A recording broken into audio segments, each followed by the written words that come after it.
Hello, Kristen here, and this is a kind of an advert or an invite, depending on how well you know us already, to a special meeting we've got on in December, which has nothing to do with Christmas.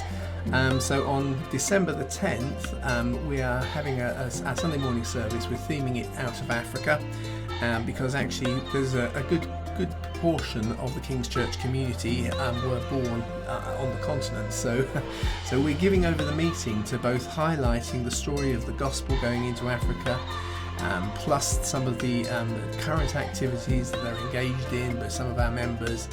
We're going to have Joseph, Desmond and Rosie kind of leading our meeting. Alice is going to be leading us in prayer.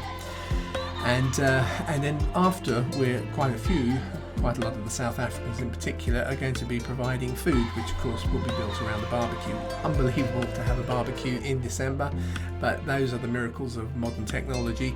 So we would love to invite you, if you feel any kind of empathy as well, if you're not regularly a member of King's Church, but you kind of have a kind of hankering back for the old country, having moved to these cold climes, feeling like you feel like something a bit warmer in your veins.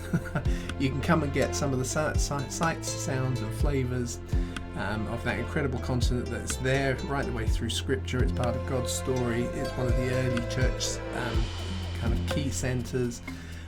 Matthew goes there, Luke comes from there, all sorts of interesting things to do with the story of the message of Jesus going out into the world. So you'll be really welcome to join us, and if you are coming, we're having a meal afterwards, as I said, and it would be really helpful to have a rough idea of numbers before we get to that Sunday the 10th. So just to remind you, before we kind of hit all our Christmas activities. Anyway, hope to see you then. Bye. Oh, and in the meantime, you can enjoy some of the shots from Alice's recent trip back home to Zambia.